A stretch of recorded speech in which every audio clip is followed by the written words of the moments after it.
I love the way the First Gen Lounge makes me feel. Because it creates a space where I belong. Where we're able to create community.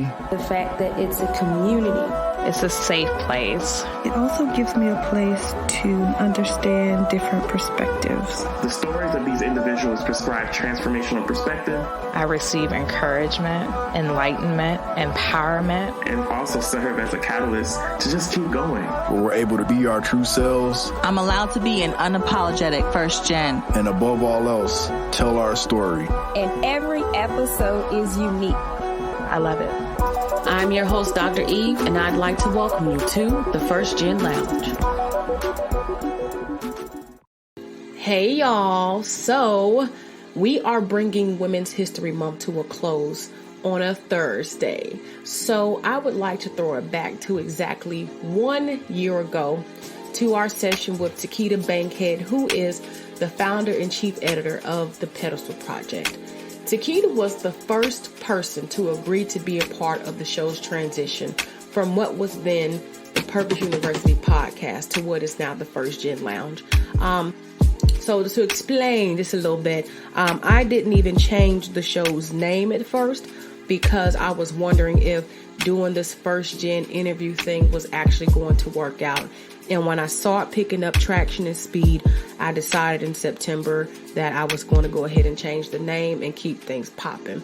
But this show is really significant because it wasn't even until recently that I realized that this show came out the last Thursday of Women's History Month. And what better way to have ended the month than with another woman inspiring, empowering, and uplifting me and my own journey, uplifting us and our journeys to embrace our womanhood and to put ourselves on a pedestal. So let's not forget from where we come, beautiful people, especially my beautiful women and my beautiful women of color. So take in this particular episode as we're flashing it back. And I hope that all of you, especially my ladies, have celebrated yourselves this month, but I pray that you celebrate yourself always. So yeah, without further ado, let's take it back. Oh, and by the way, women are dope.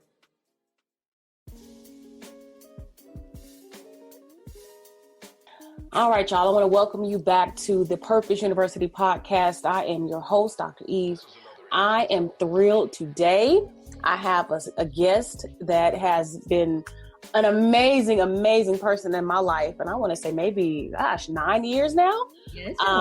It's been a minute, right? Okay, Sans.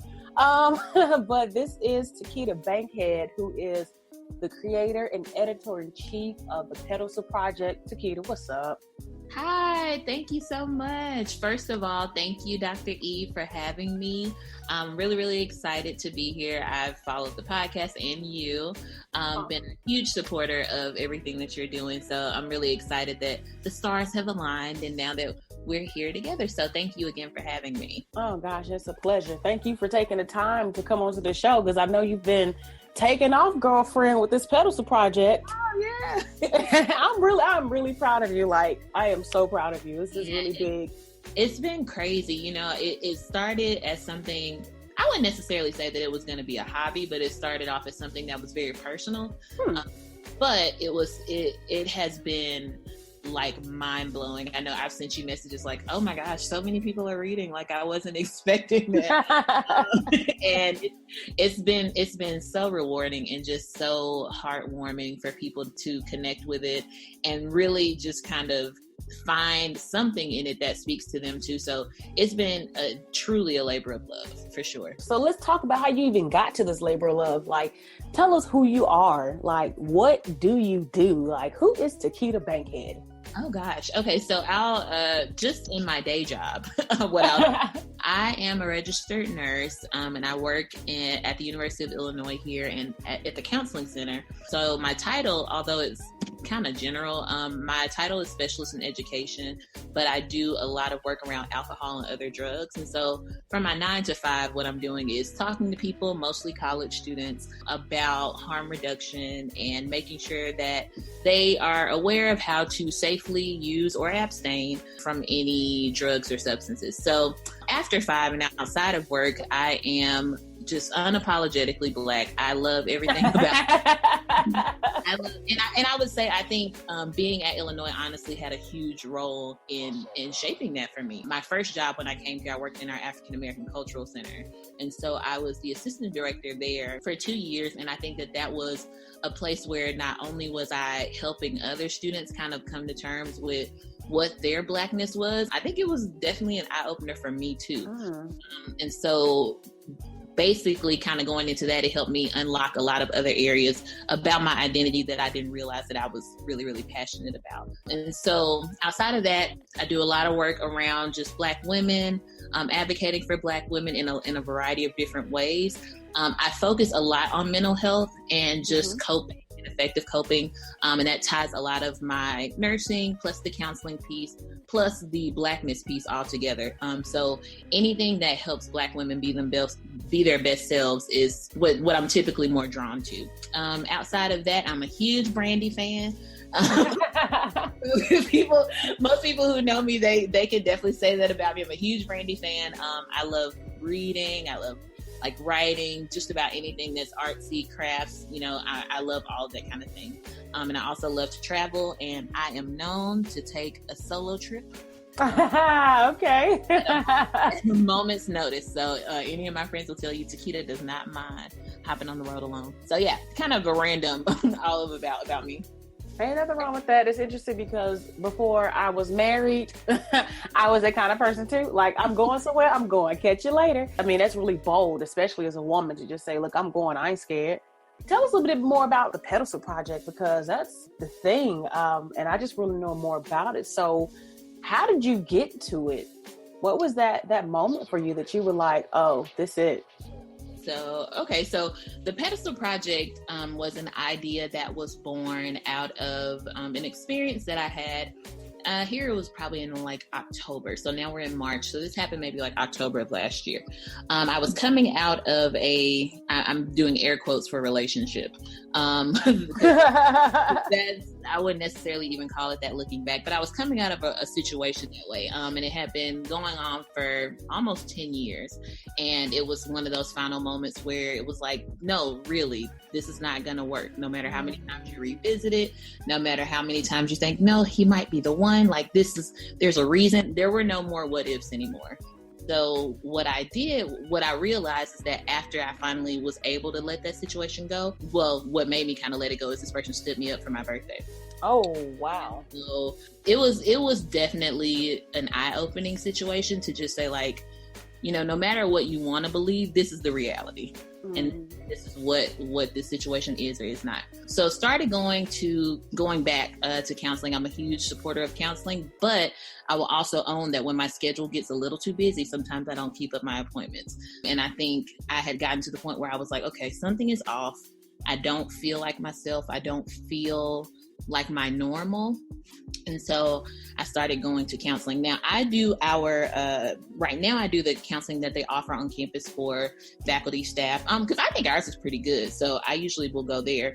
But sometimes the downside of that is you get an intern, and not to say that interns are any less qualified, but you could tell that they're kind of learning with you. For where I was, I didn't have as much patience as I thought I would have for an intern. Also having a counseling background, I go in and I'm like, look, this is what I need and this is what I don't need. I'm very specific about what I need from my therapist. And so she and I had gotten to like my third session, and I just was talking about all these different challenges that I was having at work. I had just started this new position. I had all these things going on, and I just talked about all these different areas in my life where I felt like I had to prove something, or I felt like I had to level up in a sense. She kind of stopped me and she said, have you ever thought about the fact that you put everyone and every situation in your life on a pedestal except for yourself? Ooh. And right? Oh, Right. okay. You talking now. Okay. Right. And so that literally shook me. It just shook me to my core, because I had never thought about it in that way. Of course, especially if you work in the helping profession, which all of my career path have been in the helping profession, that feels natural to put people before you and to say, you know, I'm here to serve, you know, I'm here to lead and to, you know, for the greater good. I had never thought about it in that perspective, is that everybody else, I was lifting everyone else up based on all of these different preconceived notions I had in my head, and I had never once applied that to my own life. So I ended up, I just had to chew on that for a little while. And so I talked to all of my friends, and I was like, let me tell you what my counselor told me. Like, she told me that, you know, I had this pedestal complex, and every single one of my friends is like, yeah, that is absolutely true. You absolutely do that. I don't understand why you just now real. And I'm like, really? Like, why y'all didn't tell me? Like, you know, so, which I'm sure they probably had been telling me and I just hadn't listened. Right. You know, so I'm sure that was probably what it was. And so also at the time I was working with a close friend of mine, and we were thinking about doing like a blog together. But the more I played around with this idea, I had a conversation with her, and I said, you know, I think this is something that I need to do. Like, I'm feeling led to do something that's more personal to this experience, because if I feel like I'm putting everyone else on a pedestal, I know at least 10 Black women off the top of my head that are doing the same thing. And so that was basically where the idea was born. So I said, oh, it'll just be a blog. I'll kind of write about my experiences. But then I thought about, you know, the actual literal concept of a pedestal, and what does that mean to recognize, to uplift, to restore and to affirm Black women. And so what I decided to do was to build a site around uplifting Black women through restoration, validation, and affirmation. And just so that, you know, Black women could go to a place to say, you know, I have had a situation like this, but here's where I can see women who look like me and recognize that there are people with similar gifts and similar talents, people who can support me and lead me to my own pedestal. And so it's almost kind of, I took it on as a mission to reclaim the concept of the pedestal, because I think when you think about a pedestal, a lot of times people think about, you know, raising people to these unrealistic standards, or to these standards where you don't make mistakes. And so I wanted to present it in a way that is a way of absolutely exalting the Black women, but still keeping her human. And still making sure that we say, like, hey, you know, I do have moments where I don't have it all together, but that doesn't make me any less wonderful. And I think that those are the types of stories and the types of experiences that I like to display. And so thus, in February, I pulled everything together, and Pedestal Project launched, and it's had a phenomenal response.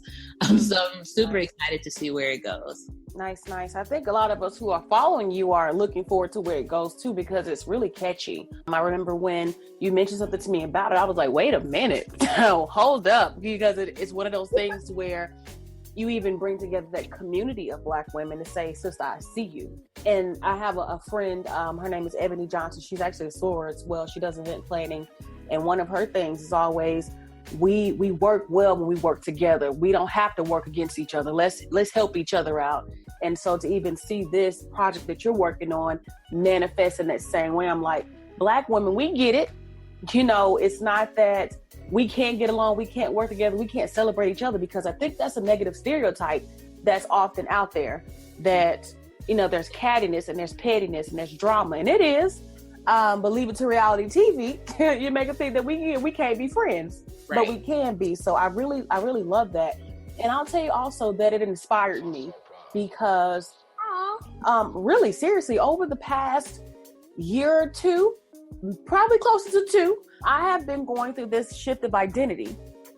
And one of those shifts has been stepping into myself, not just as a woman, but as a Black woman.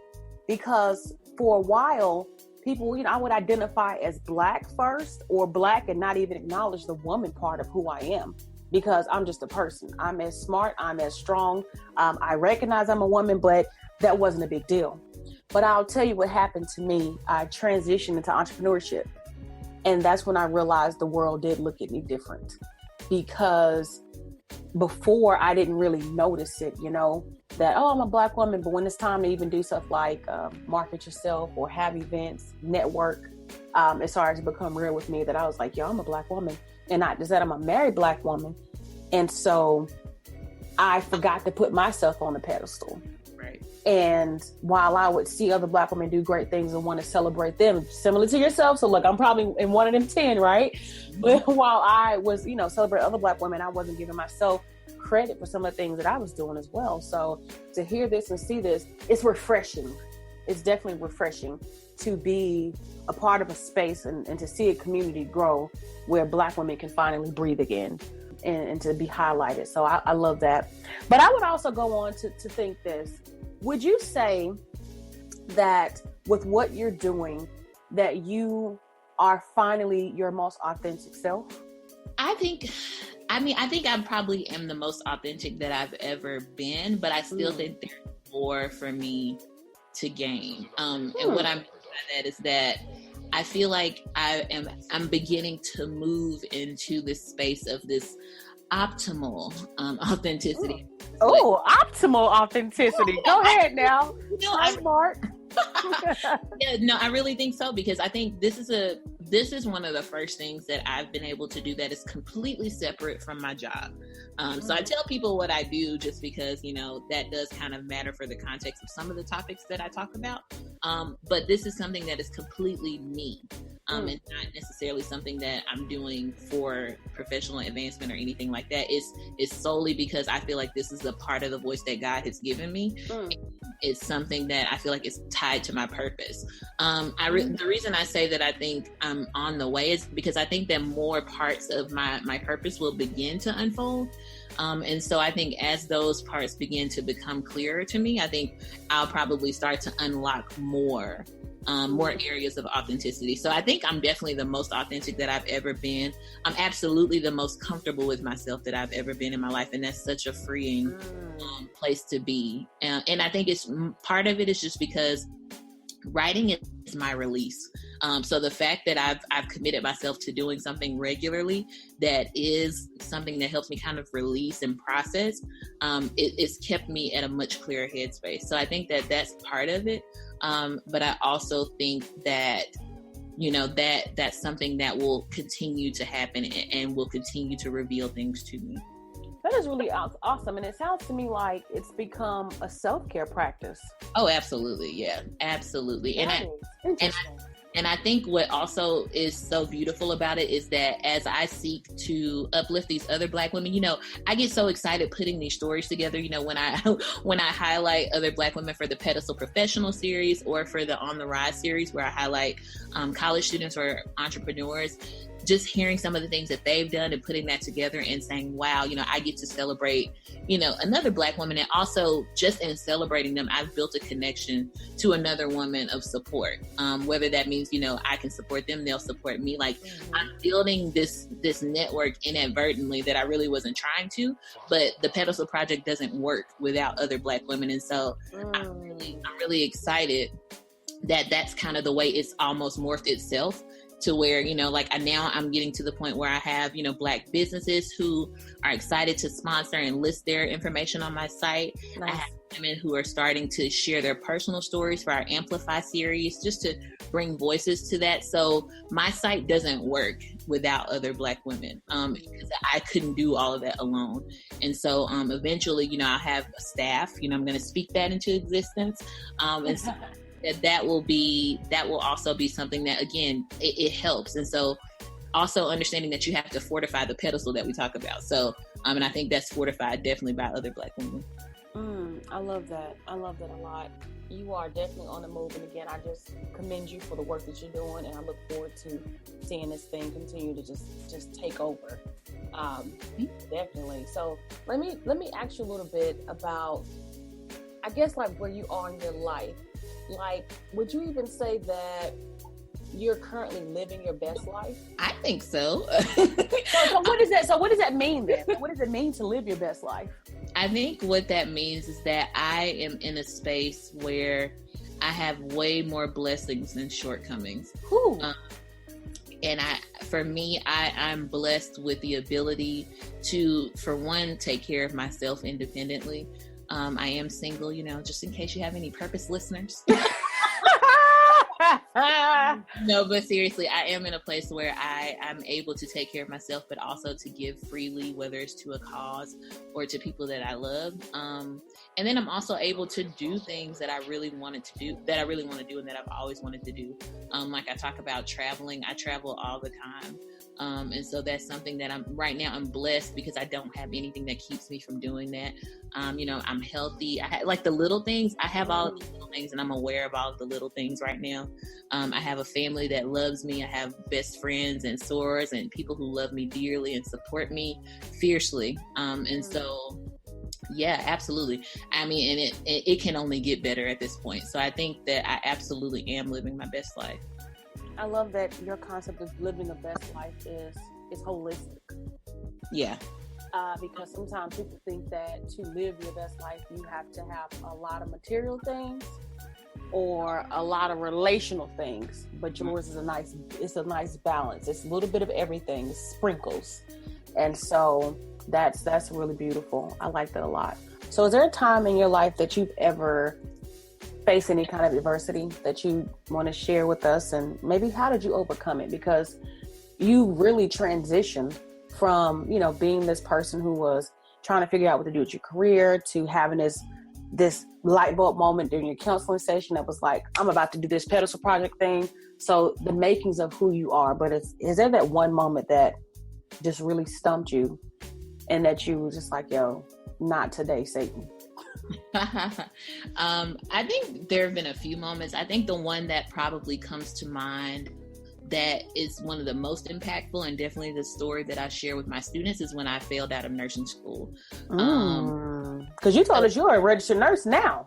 Yes, I am. Yes, I am. But there was definitely a setback within that nursing journey. So I was originally supposed to graduate in May of 2011 at Mississippi University for Women. And so the way our program worked, and many nursing programs, I'm sure if people are in nursing school that can relate to this, is that every question, every point, everything counts.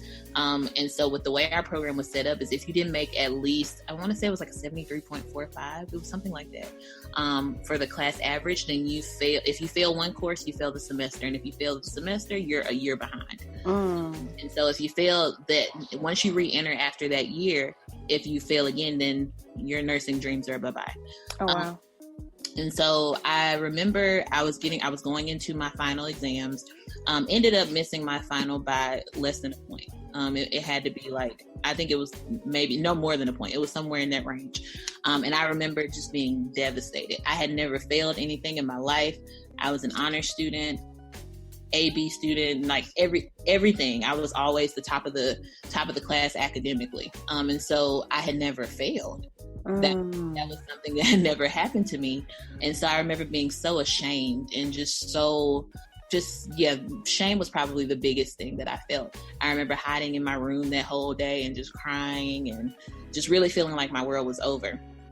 Fast forward to the next day, talked to two mentors of mine who kind of had already figured out what had happened, but ended up offering me 2 jobs for the semester that I would be taking out. And I was like, whoa, wait, I didn't even come here for that. It was definitely like okay, God, I see what you're doing. You got a plan somewhere in here kind of moment. And that semester that I was off is where I started to do a lot more Black programming on campus because I had this free time.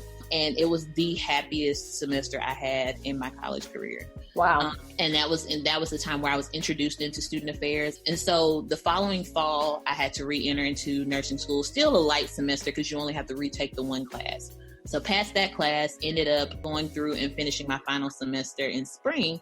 But during that time, I started doing like a secret grad school search because I didn't want my nursing professors to sense any weakness, because I in my head I thought, if you feel like I'm not 100% here, you won't help me finish. You won't help me. And I'm sure that there's a lot of layers behind that could probably be another conversation for another day. But that was my thinking at the time. And so I didn't let anyone know until I had secured a job and until I had been admitted into a graduate program. So once I did that, I ended up passing my final by one question. Like, I don't know that I've cried so hard in my life.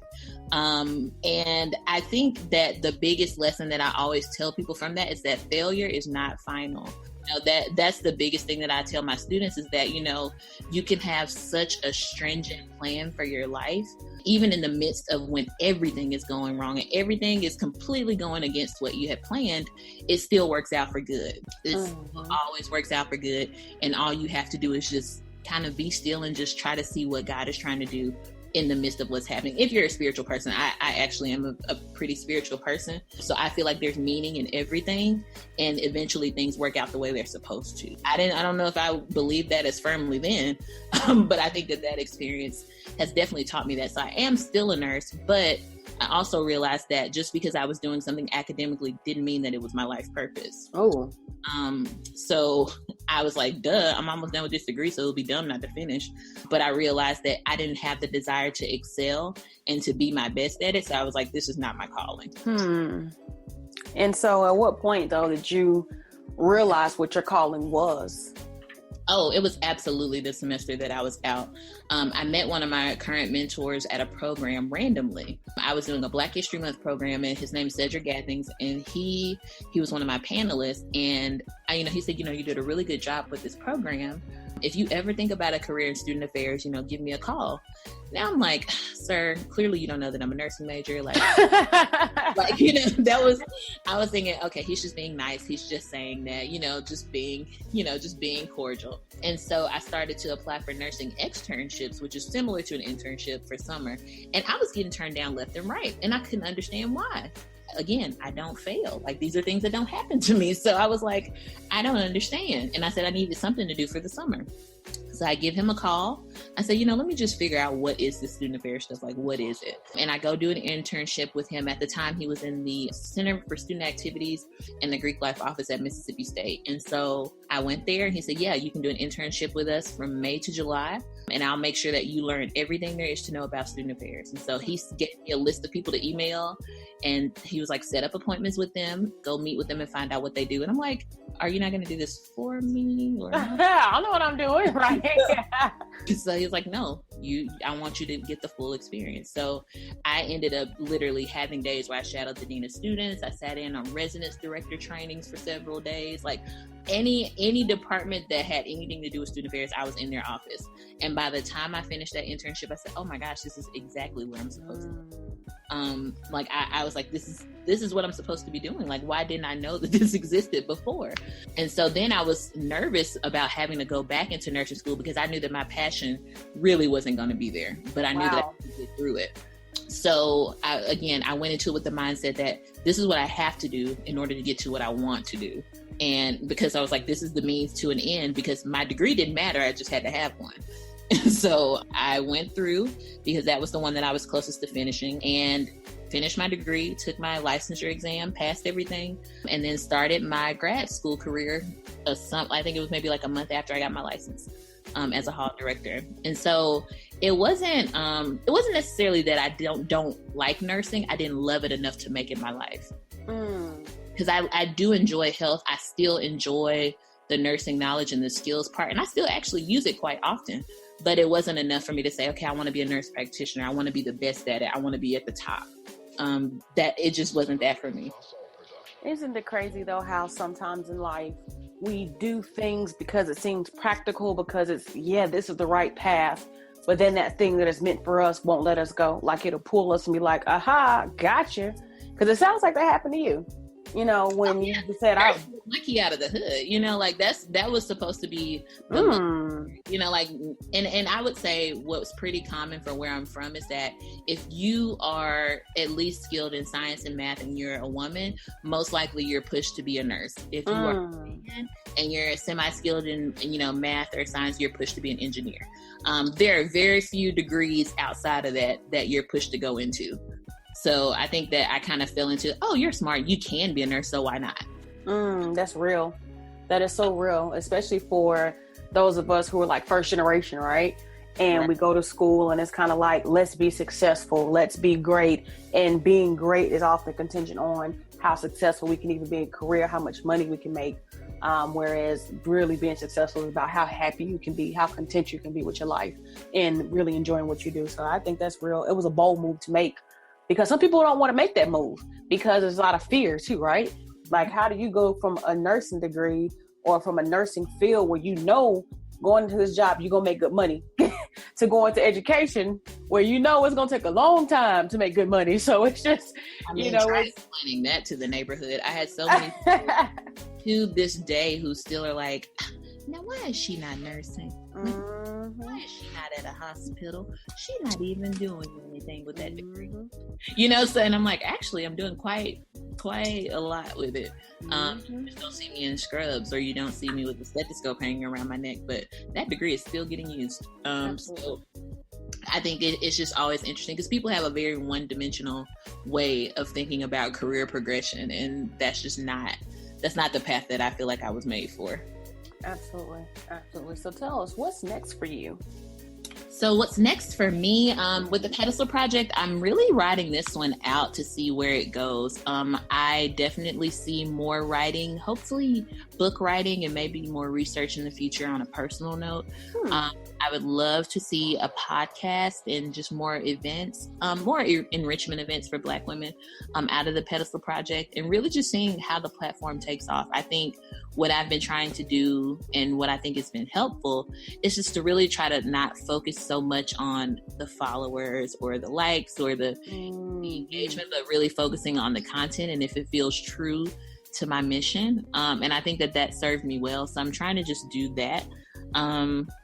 But yeah, just continuing to listen to God and listen to what I feel like he wants me to say, and hope that it lands on the right ears. That's a word. That's a word right there. That's talking to a friend, another entrepreneur friend earlier, about the same thing. How sometimes when we're in our being, right, and doing what we were called to do, that it takes a little while to build. You have to just lay the foundation and trust that you're laying the right foundation, so that, kind of like, he was saying to me, once the house is built, people going to see the house. People don't see the work it takes to build a house, but they're going to see the house. So you keep building your $1 million mansion. You hear me? Because you are, like I'm telling you, like it's catching people. And I've just been watching it from its start. And even in like a month's time, I've seen how much traction it's gotten. And so I'm like, wow, I look forward to seeing what it is next year. So as we're wrapping up, I have one more question for you. And that question is, if there was one thing that you'd like for listeners to walk away with, that one special message, something to chew on, what would that thing be? I can't take credit for this, but I think that it's something that has really helped me. When things happen in your life that, could very well be tumultuous or upsetting, try really, really hard not to ask yourself why it's happening to you, but what it's doing for you.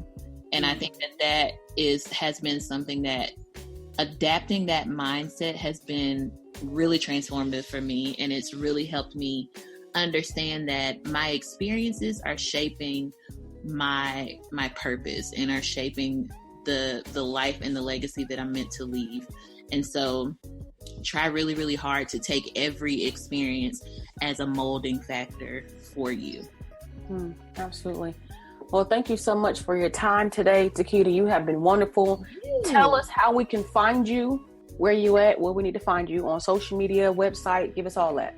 So the Pedestal Project, the website is pedestalproject.com. It's PEDESTAL Project, PROJECT.com. We're also on Facebook, it's Pedestal Project, on Instagram at Pedestal Project. And if you are looking just for me, I'm on Instagram at Tekita Applebaum, just like the song. Well, it's not just like the song, but you get the drift. It's TEKITAAPPLEBUM. So you can definitely find me there. But yeah, and if you are looking for anything else, I can also be emailed, pedestalprojectorg@gmail.com. So again, thank you. Looking forward to being in touch with you. Again, this has been a great episode, and we will talk soon.